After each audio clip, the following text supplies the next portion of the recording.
Atvėsus orams jūsų vairas skleidžia keistą garsą.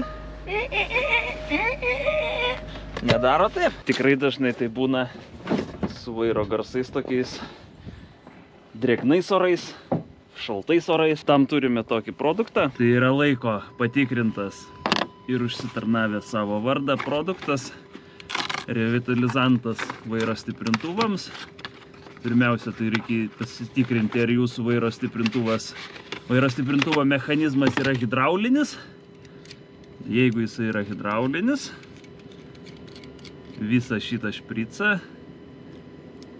revitalizanto švirkštą, tiesiai į vairo stiprintuvo bakelį,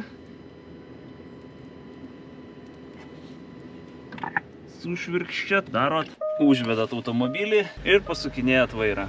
Pilnai iki galo į vieną pusę, pilnai iki galo į kitą pusę, į vieną pusę, į kitą pusę. Ir iš karto netgi galiu pasakyti, kad vairas tapo lengvesnis. Ta prasme, lengviau sukasi. Iš karto, va. Ne viena mašina pagydyta ir tikrai dar ne viena bus pagydyta. Čia tiesiog nebereikia jau komentarų šitam produktui. Subaristai puikiai žino, hado.lt. Vairo stiprintuvo revitalizantas. Tai viskas kaip ir parašyta, taip ir yra. Panaikina siurblio ūžesį, atsiradusi dėl detalių nusidėvėjimo. Reikia mažiau pastangų vairui pasukti.